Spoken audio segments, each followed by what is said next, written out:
First of all, we're very grateful for making the time to hear us. Secondly, may I deal with representation, as my lord, of course, knows I represent the claimant in this matter. Yes. It is brought on a short notice. I am certainly duty-bound to bring to the court's attention an email from those representing the second defendants. I don't know whether my lord has seen it. I think so. If not, I'm very happy to read it. Well, why don't you read it into the record? Yes, of course. It's addressed to the registry. Thank you for your email. The claimant has not given us any explanation of the proposed hearing today, and indeed whether it involves our client. We have repeatedly said the claimant in this matter that hearings should take place on an inter-parties basis. The claimant has not indicated to us any basis for applying urgently to the court or why no application has been served. Obviously, if matters related to the second defendant are before the court, then the second defendant should be given proper notice so that it can arrange representation. Our client's senior counsel is currently in trial in the commercial court in London, and our client's junior counsel is engaged in a separate matter today. In the circumstances we've been able to arrange representation at such short notice, we would kindly ask that this email is put before the judge, so that insofar as there are any matters which relate to the second defendant, those matters are listed on a proper notice to the second defendant. In any event, the court will note from the previous communications the second defendant maintains its position that the DIFC court has no jurisdiction over it. Yes. So, as I said, my lord, I'm duty-bound to bring that to the court's attention. We have not heard anything from the first defendant. May I explain why we're here? Just tell me who's in court today. I only know one gentleman at the back of my nose from the press. I don't know the other gentleman. Right. And there's no reason why the press shouldn't be present, is there? No, it's a public hearing. It's a public hearing, indeed, right. But otherwise, I'm proceeding on the basis that neither the first nor the second defendants are represented here. They are not represented here before you today, and of course it's very short notice, yes. That I accept, but I hope you'll understand why when I explain the circumstances. Yes, well, you'll need to explain. I mean, I know only the bare minimum. I will try and explain as much as at least puts in context why we're here today without overburdening you with yes. all of the detail. But my lord will be aware in general terms that this case is about the enforcement of two judgments of the English High Court against the first and second defendants. Indeed, both of which now, in accordance with the orders of the English court, are now both money judgments, and in respect of which a freezing order has been granted by this court. On the back of that, an attachment was made by the Dubai courts, and on the back of that, the arrest of a vessel. The judgment itself is worth, at the moment, with interest, I think something of the order of 540 million. Is that pounds or dollars? Dollars, $540 million. And the vessel itself has an insurance value, I think, of something of the order of $480 million. The vessel is alleged by the first defendant not to belong to him. Yes.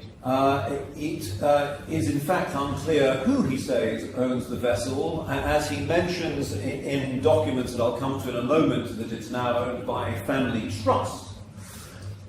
Before this court, however, the second defendant claims to own the vessel, and it is right that it is the registered owner of the vessel, and there is an entry in the registry in the Marshall Islands ship registry in the name of the second defendant. Well, those two things are not necessarily inconsistent, are they? No. And indeed, when I come to the judgment of the English courts, you'll see why I readily accept that.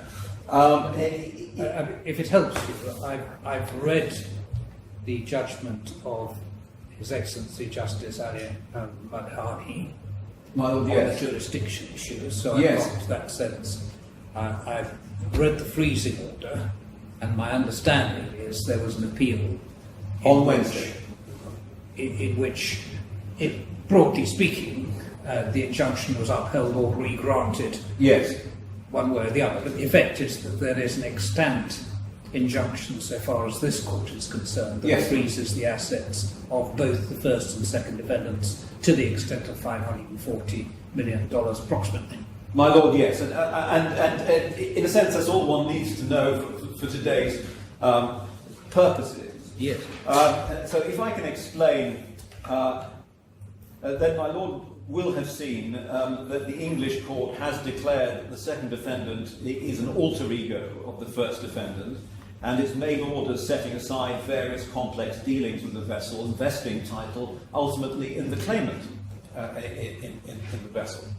Oh, it's made an order that actually... It has made an order to that effect, and that was before the Court of Appeal last Wednesday. Of course, we don't have the reasons of the Court of Appeal. But they upheld Mr. Justice Haddon-Cave. Sorry, no, this Court of Appeal in this jurisdiction... I'm sorry. Yes, there has been no appeal against the order of Mr. Justice Haddon-Cave. No, right. But he has vested title in the vessel, in the claimant. Yes, I see. So, why are we here? We learnt last night that the first defendant appeared, and it was only appeared as of last night, to have commenced proceedings in the Dubai court and then filed an application before the Joint Judicial Tribunal. We discovered this morning, by visiting the court, that the first defendant had made an application before the Joint Judicial Tribunal, and we obtained a copy of that from the court record. Do you have another? I've got here... we handed it up to the court this morning. And I have a copy of... Well, I'm grateful, my lord. So this is what we obtained from... Both Arabic and English. Am I looking at the right thing? You are indeed looking at the right one. It's 18 pages. 18 pages long. Yes. So we obtained that from the court record this morning, and it is perhaps a coincidence that after we obtained our own copy, we were actually served with a copy at some point this morning. We were not served, and still have not been served, with the underlying proceedings. Onshore Dubai. In onshore Dubai. And we know what they consist of. Well, we've been able to glean what they are from this application before the Joint Judicial Committee Tribunal. Yes. We were, however, completely unaware until this court handed us a copy this morning that the acting chairman of the Joint Judicial Committee had purported, and I use that word advisedly, I'll come to that in a moment, to make an order in connection with the application. Now, what I say will be slightly tendentious, but the first defendant is a serial contender and has acted in disregard of the orders of the English courts. He described them in the press as no more than toilet paper and a hole in a donut. He has been declared by Mr. Justice Haddon-Cave to be acting to defraud his creditors, in particular the claimant. So we submit that this latest round of proceedings in the Dubai courts and the Judicial Tribunal are no more than the latest instalment in his attempts to evade his judgment debt and defy the orders of the English courts. I don't ask you to form any view on that at this stage, because particularly since I'm not opposed, I'm not going to get deeply into the merits of things. Yeah. But what I do need to emphasise is the second defendant appears to have played no part in the Dubai proceedings. Although we believe, and I have to say believe because, again, it's hearsay, and it's a shame the second defendant isn't here to inform the court or confirm it, that it did attempt to communicate with the court yesterday on an ex parte basis, trying to have the freezing order against it lifted. But I say that's no more than hearsay, and in fairness, because the second defendant isn't here, I have to put it in that way. But until this morning, therefore, it was not known that the claimant was subject to the following. one, we didn't know until this morning that proceedings were essentially secretly brought before the Dubai courts over a week ago and not served upon her. Those proceedings apparently, we see, were commenced on Wednesday the 2nd of May. Equally, secondly, there was, and we say again, a secret application to the Judicial Tribunal on Sunday the 6th of May. We were not served or informed about that. Thirdly, there was essentially a secret purported decision of the Judicial Tribunal on Wednesday the 9th of May. That is the very day that we were appearing before the Court of Appeal in this very courtroom. And that, of course, was the appeal of the second defendant against the freezing order. And fourthly, and I have to say, again advisedly, particularly because I know and respect the second defendant's lawyers, it appears that the second defendants knew about the decision before the claimant and were in touch with the court. The claimant finds all of this profoundly disturbing. Now, my lord, as a commentator on the Dubai laws, I have perhaps been less critical of the Joint Judicial Tribunal than other commentators, and indeed understand the thinking behind the promulgation of Decree 19 to deal with parties who seek to circumvent annulment proceedings of arbitration awards by having the awards ratified in the DIFC. However, we submit it would be unthinkable if the legislator had intended that the decree be exploited by evaders of justice to enable them to defraud their creditors. We therefore come before this court not just on an urgent basis, but really on an emergency basis to seek clarification in the current uncertain situation. And we ask for the following orders, which I'll address in detail in a moment. But firstly, we ask for an order of this court declaring that the freezing order remains in place unless and until the Joint Tribunal declares that the DIFC court does not have jurisdiction. Secondly, we ask for an order that the second defendant is not a party to the Joint Tribunal decision, and therefore this court does not consider that the proceedings against the second defendant are affected by it. And thirdly, and this is rather more complex, because clearly the Court of First Instance, the DIFC, doesn't have any jurisdiction over the Joint Tribunal, but on the other hand, the Joint Tribunal is part of the court of the DIFC as much as it's part of the courts of the Dubai courts. And we ask that a meeting of the JJC be convened to consider the purported order of the 9th of May. So may I deal with each of those three in turn? And firstly, the effect of what I call the purported decision, perhaps I'll stop calling it that, on the current freezing order. Well, the position is this, isn't it, Mr. Blackcomb? You'll forgive me if I'm ignorant, but my understanding of the position is that the Joint Judicial Council is not an executory body. This court acts in accordance with the law of the DIFC, and the only issue which ordinarily arises is whether or not, if the Joint Judicial Committee decides that one court or the other has jurisdiction, the Dubai onshore court or the DIFC court, then that court is obliged, or the relevant court is obliged, not to continue the proceedings.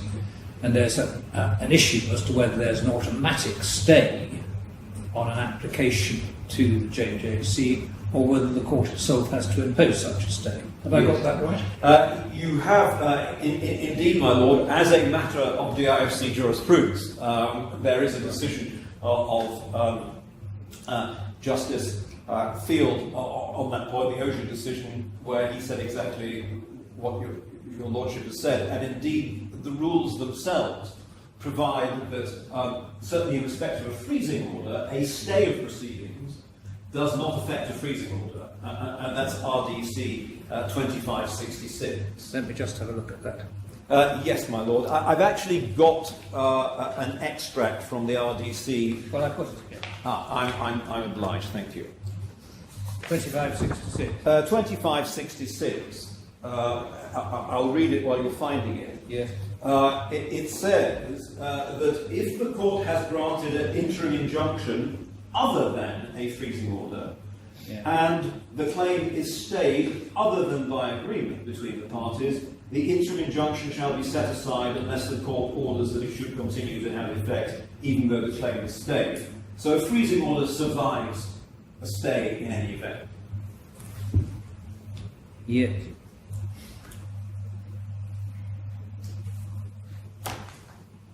Would my lord be helped if I took you to Mr. Justice Field's judgment in Osher as well as a very short paragraph, which... Well, if there's a short paragraph, yes, why don't you just... so I can be clear my understanding is accurate. May I approach there? Yes, of course. Thank you. Thank you very much. It's paragraph 8 of Yes. This judgment, and I'm sure my lord is aware of the Osher case.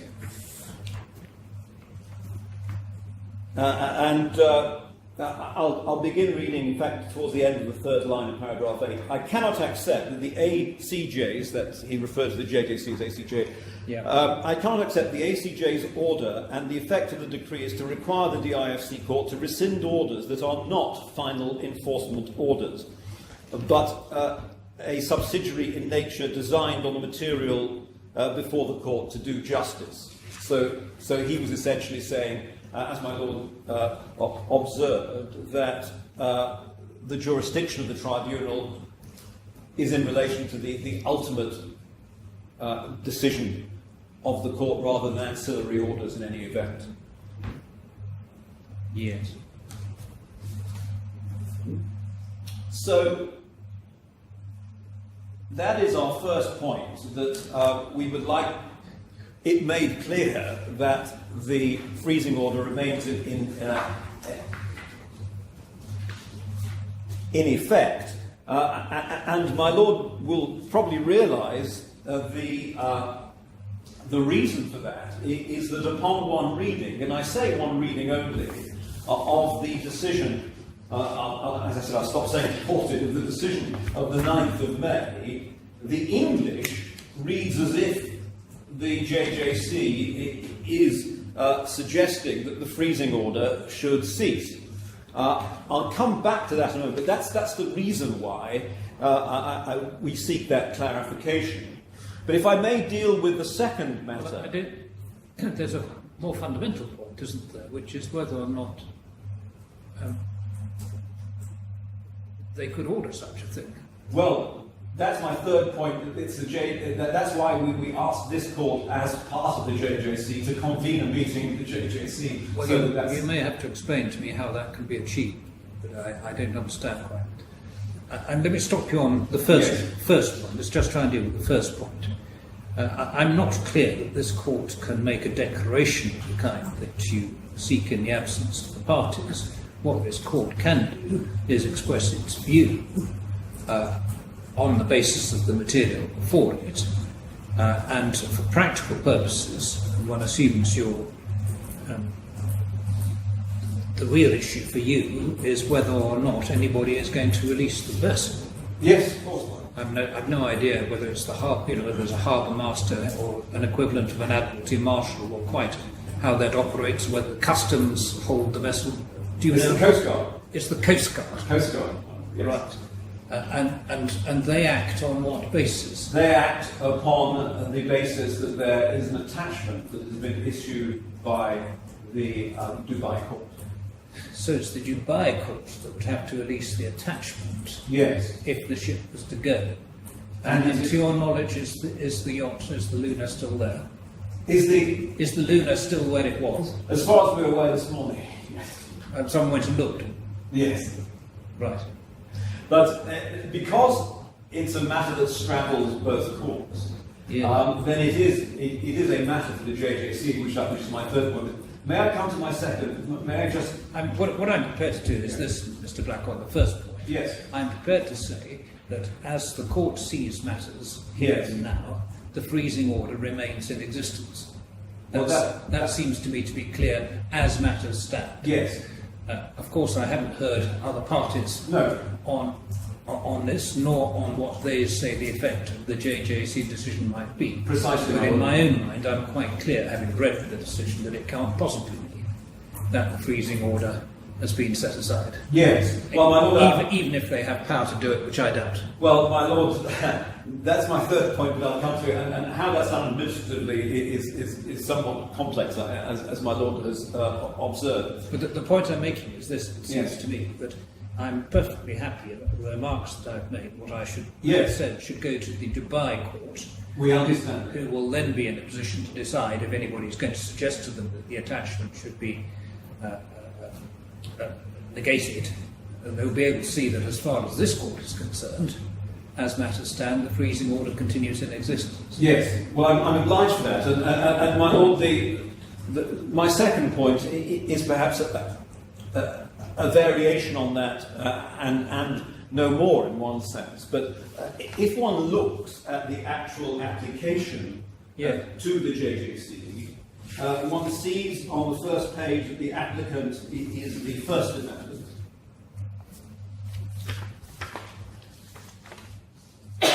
Page 1 of 18. I don't think I need trouble, my Lord. More. I'm sorry. No, go carry on. Yes. I don't think I'd be troubled, my Lord, at this stage with the substance of the application, and clearly that's a matter for the JJC in due course. But if I can take you to, in fact, page number 18 of 18, Yes. you will see that there is, in fact, just above the statement of truth, a request for an order that the respondents, in the plural, pay the costs and fees of the application. Yes. And you'll see the respondent, first respondent is named as my client, the claimant, the second respondent is Straight Establishment. Yes. So, my Lord, as we hope you'll feel able, as part of the clarifying remarks, to note that the application to the JJC is by the first defendant alone, and indeed seeks an order against the second defendant. And so at least so far as this court is concerned, there is no outstanding application to the JJC in relation to the case against the second defendant. Well, Mr. Black, you may just have to give me an opportunity to read. Of course, my Lord. The application. Yes. I have your basic point very clear. Yes. It's an application by one party, and yes, my Lord.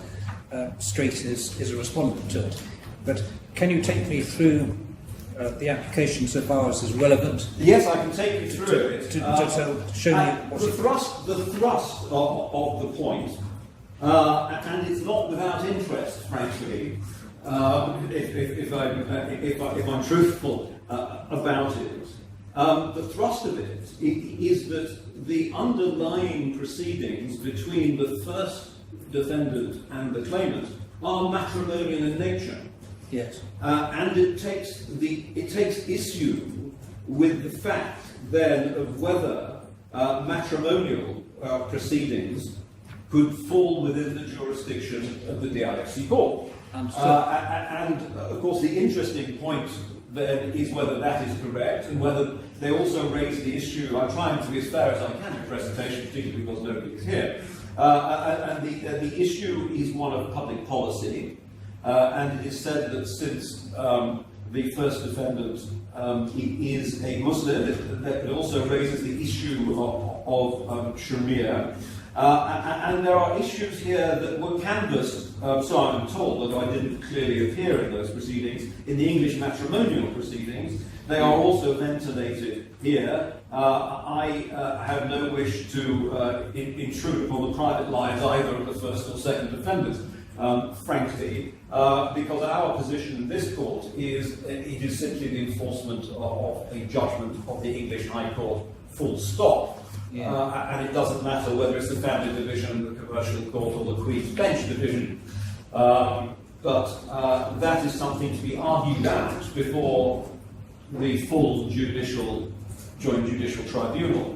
But that, I hope, is essentially, and in fairness, what is being said in this petition, at admittedly some length.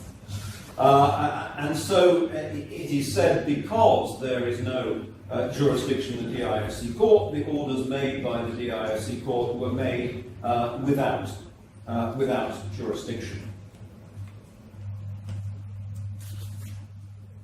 And what are the proceedings in onshore Dubai? We have not seen those. But I thought you told me you were able to glean something from Yes, it. you can glean it from here. If I may, forgive me, I think one can find it. It's paragraph 20. Yes. So the applicant filed an e-request with the Dubai courts against the first and second respondents, etc., seeking to prevent the enforcement of the English family court order to determine the Dubai courts have original and exclusive jurisdiction over the matter, and to appoint a maritime technical expert to quantify the damage caused as a result of the arrest of the vessel. Now, my Lord knows as much as I do about those proceedings. Or more importantly, my client knows those proceedings. So is the challenge to the conduit jurisdiction of getting a judgment here and then exporting it? Well, it's more fundamental. I mean, again, in absolute fairness, it's more fundamental than that. It's not just simply the use of conduit. It is said that because the judgment arises from a family. Oh no, I've got that point. Yeah. Yes, no, I understood it. Yeah, no, I understand that. Yes. So, yeah. But yes, I mean, ultimately, it's a challenge to the conduit jurisdiction. Yes, of course. But there's nothing else of any relevance in the 18 pages to the question,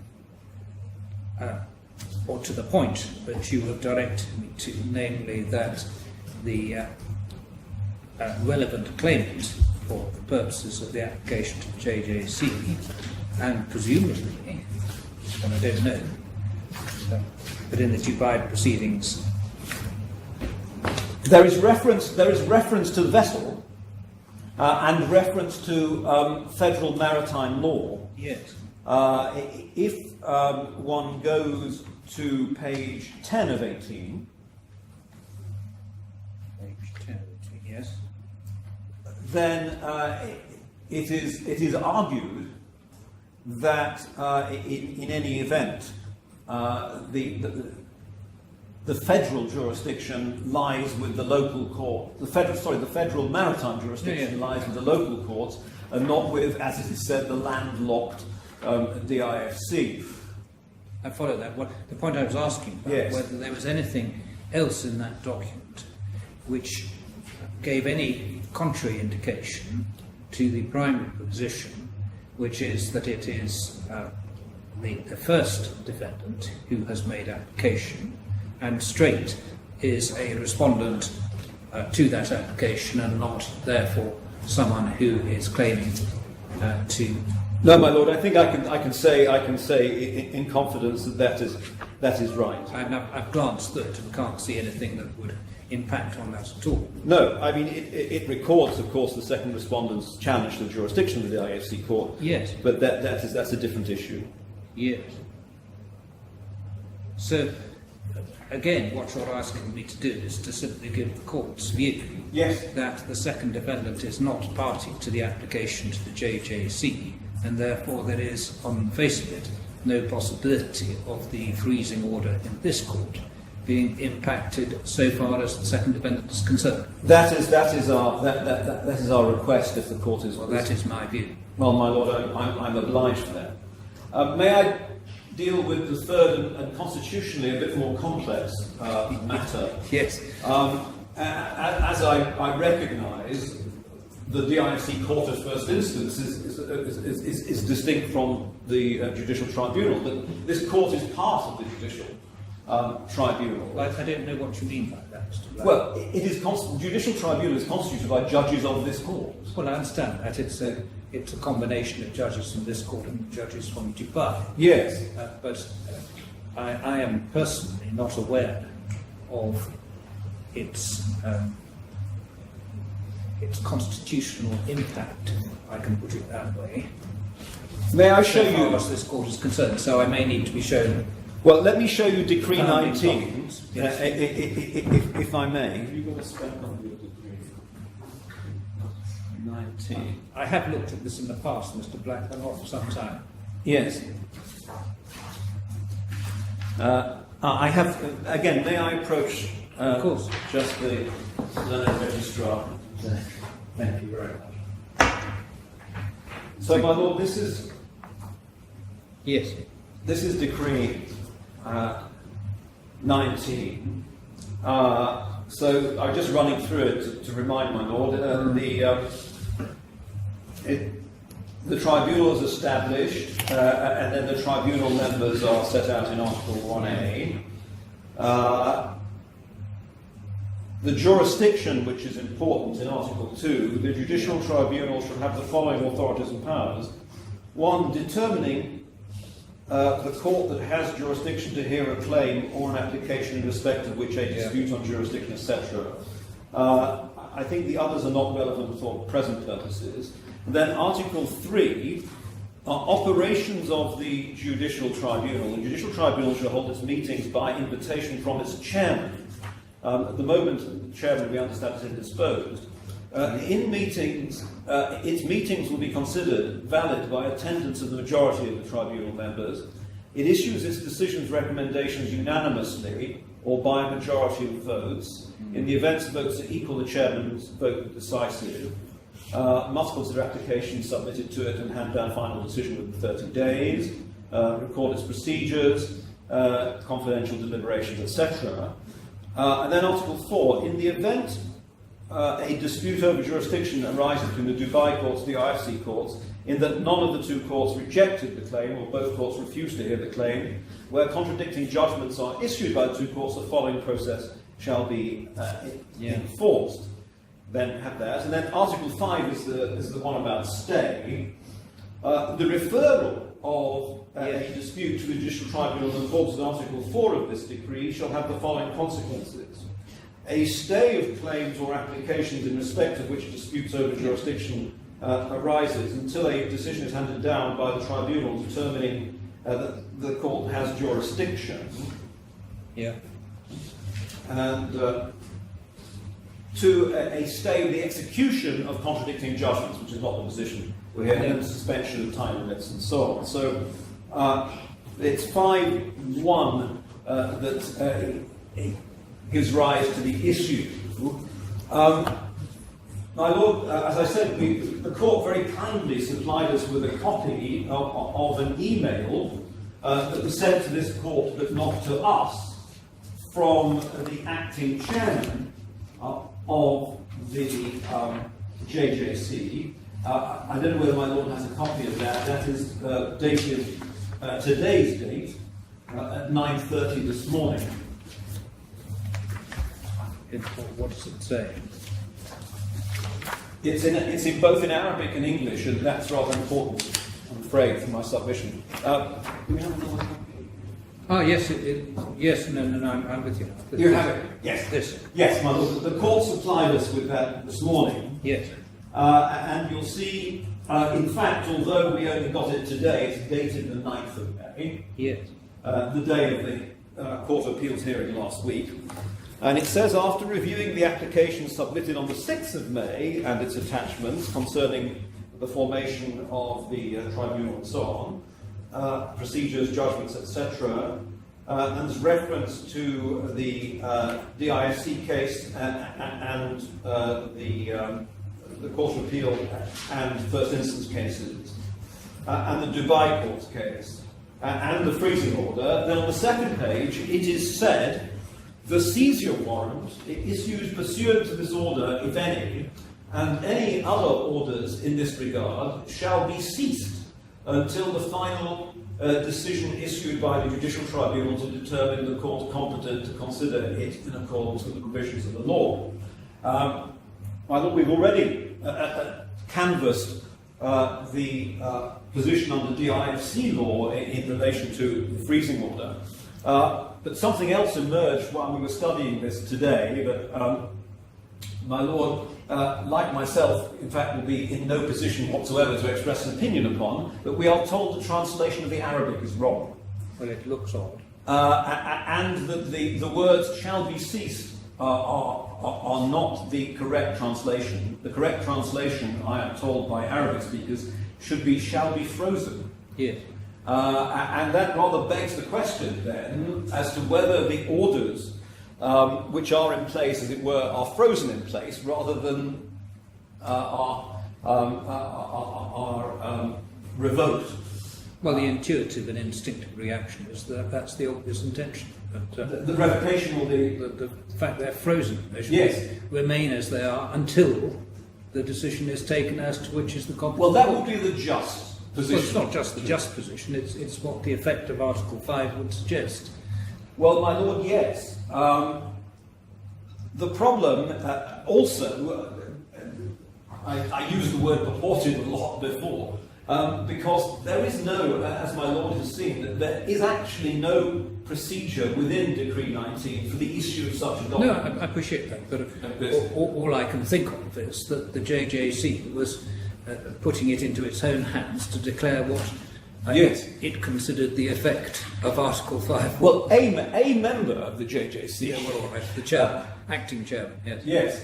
And, my Lord, what we suggest or submit, at the very least, and one's intuitive view, as you say, is that the status quo be maintained until all the parties, well, actually, at the very, very least, that the status quo be maintained until the parties have the opportunity to make submissions to the JJC about the effect of the order, and that the full committee expresses its view on the meanings of its own procedures in, we would say, a reasoned manner.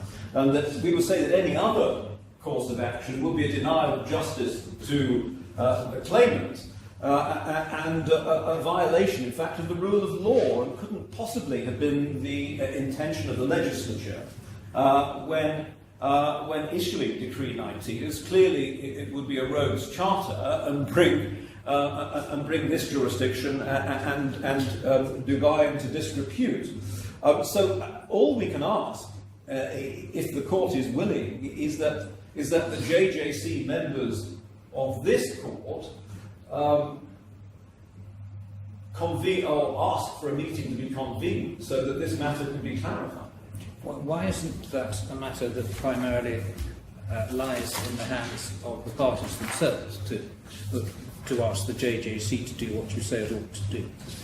Well, it is not something that we will do. I mean, Article 4 says an application be submitted by one of the parties or the Attorney General.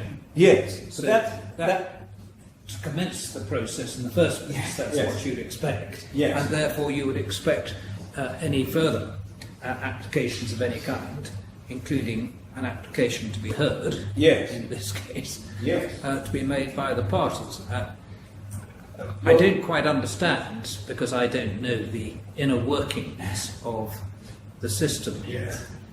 Yes. My involvement here is limited to 2 years, yes. and the history of these things goes back some way, I think. But I simply don't know. I'll be frank, Mr. Black, I do not know whether this court has the ability to request the JJC to hold a meeting and confer and discuss. Yes. It's a matter that I can raise with the Chief Justice here and ask the question. Yes. But more than that, I don't think... Well, I don't think we can ask for more than that. Any position to do anything further? No, my Lord, I don't think we can ask for more than that, and we will, of course, also be making a similar application to the onshore courts. It seems to me that what you ought to do, if I may say so, is to yes. write a letter to the Chief Justice here. Yes. He being the man who matters yes. in this context, and he knowing above and beyond anybody else how the mechanisms work as between this court, the JJC, yes. and the onshore Dubai court, to write directly to the tribunal itself and indeed, if, in the context of your seizure warrant, to deal directly with the onshore Dubai court. Yes, well, we will do that, and had intended to. I'm very happy to send an email to the Chief Justice saying this is a matter that I've been asked to look at, and I'm simply referring it to him because I think it's beyond my pay grade. Well, my Lord, I think that's all I can reasonably ask, and I'm extremely grateful for that. So, my Lord, there it is. That's where my client finds herself, and why we have troubled you this afternoon at such short notice. Yes. But I say I think there are real limits as to what I can do. We recognise that, my Lord, yes. What I've done, as you know, is to express my clear view on what I've seen. Yes. I don't feel I can make any declaration on an ex-parte basis. I understand It's that. got to be inter partes, it'll have to be heard properly. If you want me to deal with it, no doubt I can come back and deal with it inter partes when the defendants... yes, if that becomes necessary, then of course, my Lord, we will renew the application with longer notice. It's just that obviously time is very, very tight. Well, I understand. So, my Lord, my Lord, there it is. I don't know whether your Lordship was minded to... you've expressed yourself in argument while I've been addressing you. Forgive me asking a question of the bench. Was my Lord intending to do any more than that? Or? Not really, but if you've got a transcript... We will have a transcript. If you want me to encapsulate what I've said in a 2-paragraph summary, which can be taken as a quote... Yes. I'm happy to do that. My Lord, I think that might be helpful if I may. Very good. Well, perhaps you'd like to sit down. Thank you very much. I can write that just as you know.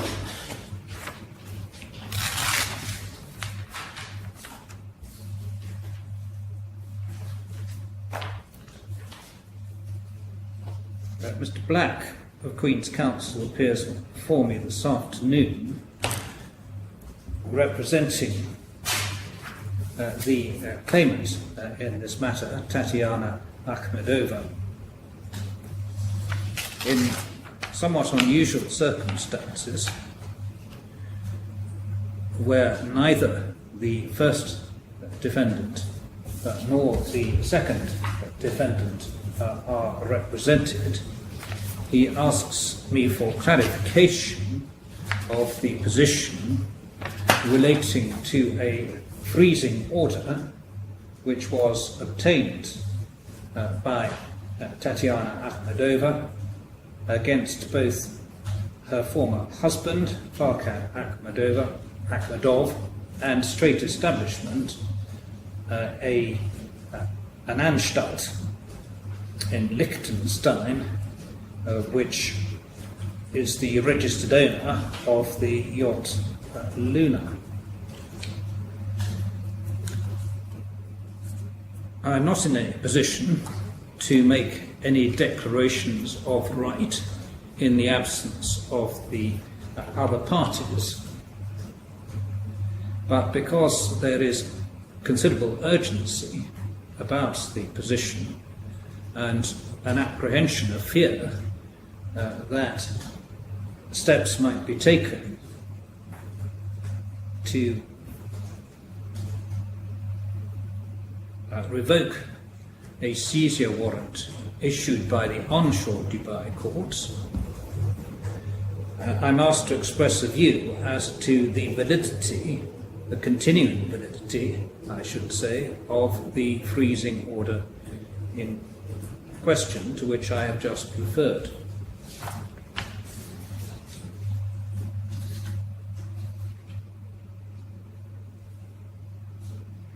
That freezing order was the subject of an appeal which was heard by the Court of Appeal here in the DIFC court on Wednesday of last week, Wednesday the 9th.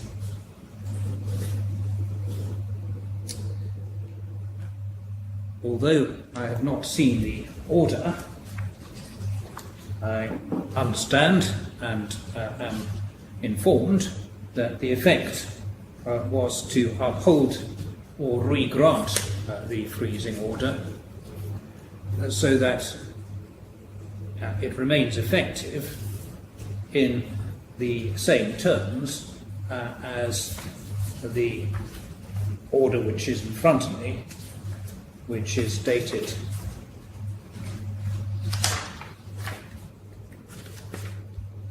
the 8th February 2018.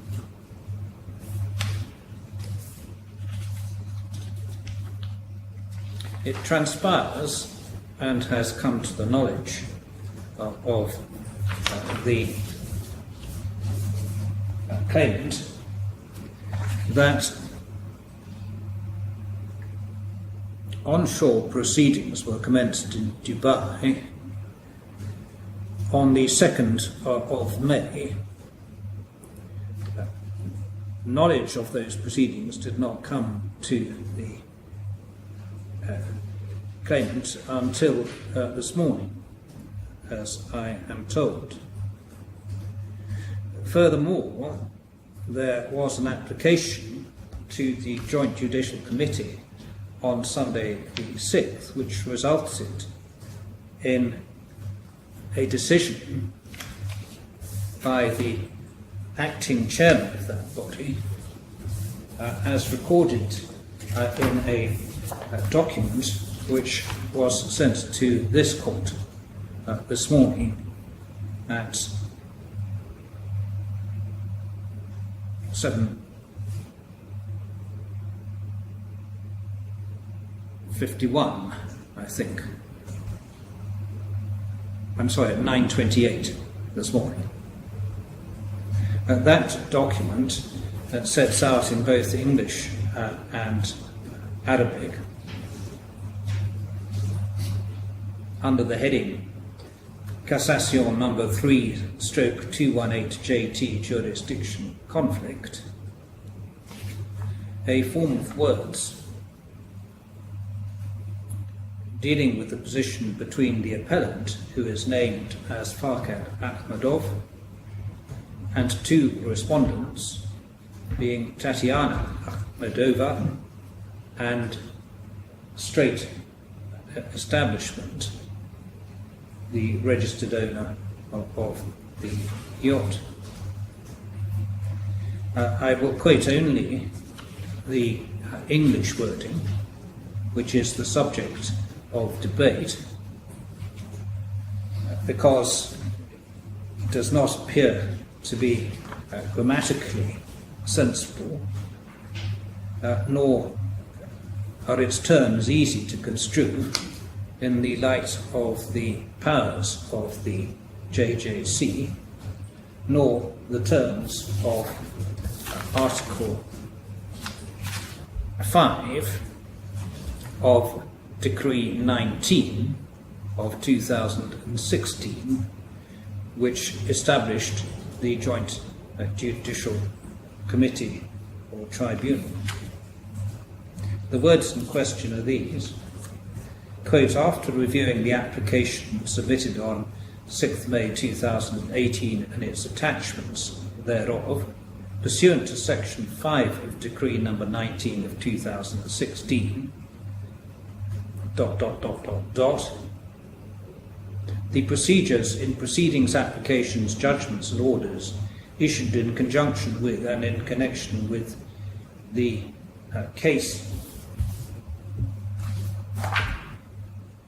number CA003-2018 and case CFI 011-2018 in the DIFC,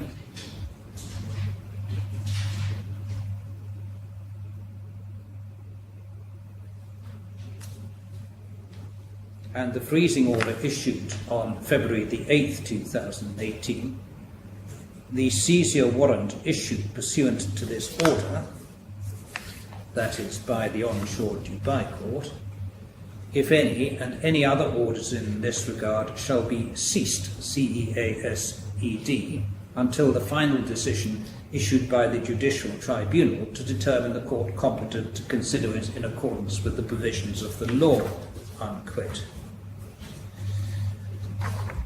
That wording falls to be read in the light of the terms of Decree number 19 of 2016. By Article 1, the Joint Judicial Tribunal is established. By Article 2, it has the power to determine the particular court that has jurisdiction to hear a claim or an application where there is a dispute which has arisen on jurisdiction between the DIFC courts on the one hand and the onshore Dubai courts on the other. Article 3 sets out the operations of the tribunal and requires it to hold meetings by invitation from its chairman. The meetings are valid if there is a majority in attendance of tribunal members, those members being the persons set out in Article 1, consisting of 7 different people referred to.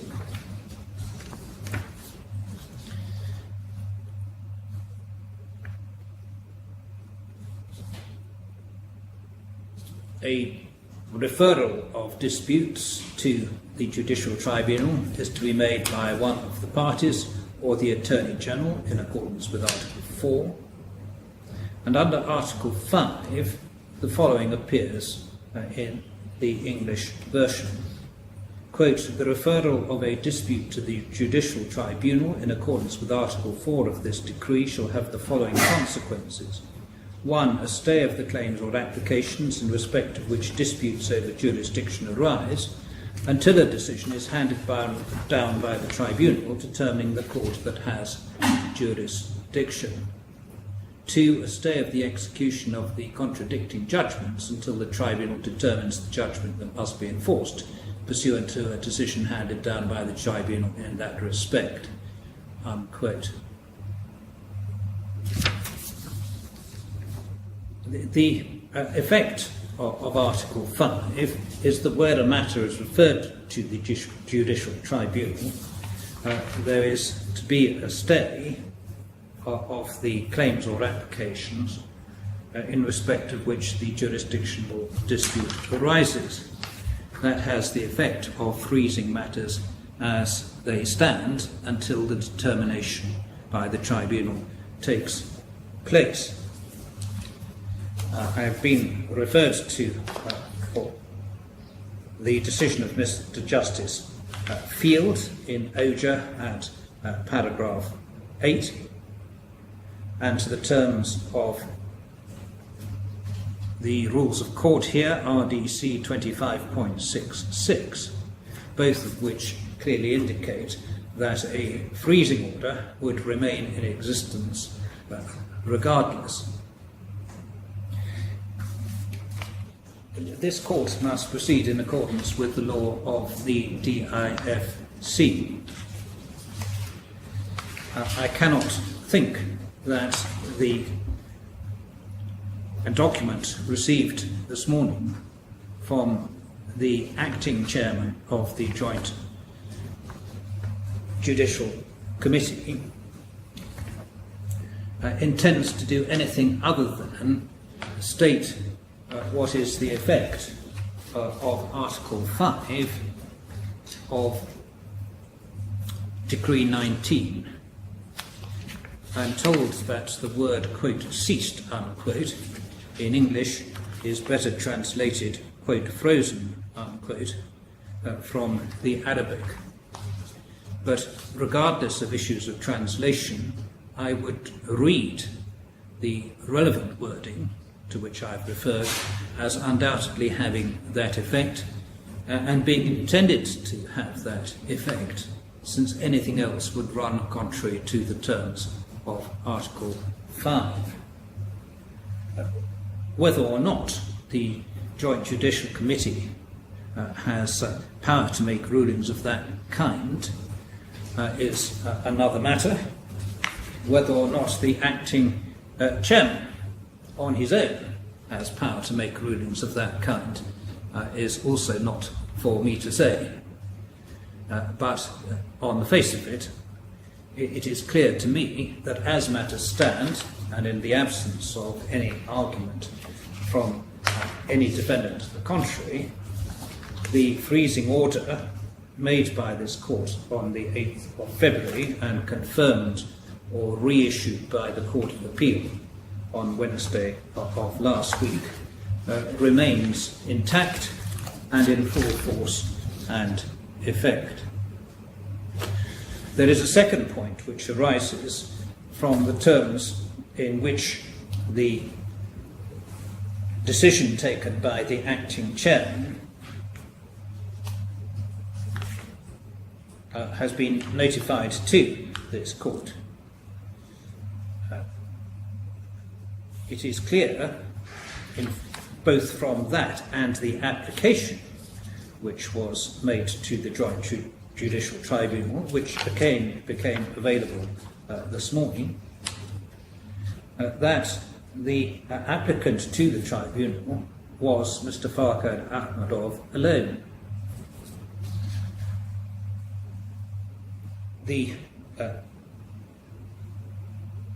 second defendant or respondent, straight to the freezing injunction, made no relevant application, and indeed was named as a respondent to the application made by Mr. Farkhad Akhmedov. In those circumstances, there is an additional reason for saying that the second defendant, for saying that the freezing order remains in full force and effect against the second defendant in any event as the registered owner of the vessel. Questions, of course, relating to the warrant of seizure of the vessel are a matter for the onshore Dubai courts and not for this court. But as matters stand, it is clear to me, and I am content for this to be imparted to the onshore Dubai court, that the freezing order remains in full force and effect against both defendants or respondents, Mr. Farkhad Akhmedov and Strait Establishment. I have been asked if I can in some way procure the convening of a meeting of the full Joint Judicial Committee. I do not think that I am in any position to do that. I am prepared to put the matter before the Chief Justice of the DIFC Court for him to consider the position and to take whatever steps he considers to be appropriate in the circumstances, without in any way giving any indication as to what I think the right course of action is to be, or permitting this court to do anything in particular as a result of my referral of the matter to the Chief Justice. I was greatly obliged and grateful to the court generally for making itself available at such short notice. Yes.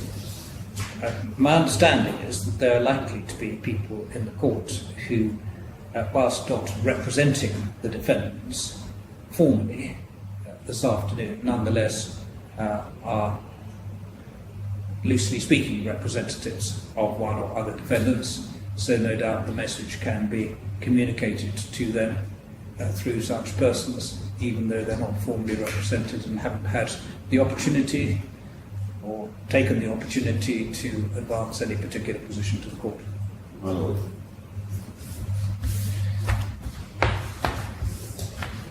Mr. Blackley, the position, as you probably appreciate, in fact I'm sure you do appreciate, is that the Deputy Chief Justice has retired. Yes, ma'am. He, I think it is, has had some dealings with this matter in the past, certainly in the context of the Court of Appeal. So far as the court at first instance is concerned, the original injunction was given by His Excellency Justice Ali Al-Madani. I have no idea whether he is, so to speak, docketed to deal with this matter or how it is intended to proceed from here on. But it plainly makes sense, I suppose, for either himself or myself, as we've both had dealings with it, to deal with any future matters that may arise in relation to it. But you may simply have to take whatever you can get as to whoever's available at a relevant period of time. I'm thinking in case you need to come back in the course of the next week or two, I don't know. Yes, my Lord. We'll have to see how matters develop. And indeed, the Deputy Chief Justice was kind enough to see us this morning, and he indicated that since he's not yet funked us as the Court of Appeal in this case, it would have been inappropriate for him to hear this afternoon. Well, indeed so, and he came to see me and said, yes. Would I hear anything that had to be heard? Yes. As I was here, I said I would. So that's how matters stand. Yes. And indeed, I think he's a member of the Joint Judicial Committee in any event. He is, so two reasons for him not to be involved. I fear that there may be difficulty from that point of view. I have no such potential conflict at all. Though, as you know, I'm more usually in the UK than I am here. Yes. But can come out, of course, should that be required. Well, we're extremely grateful for the Court's assistance in this matter. All right. Thank you very much, Mr. Blackman. All rise.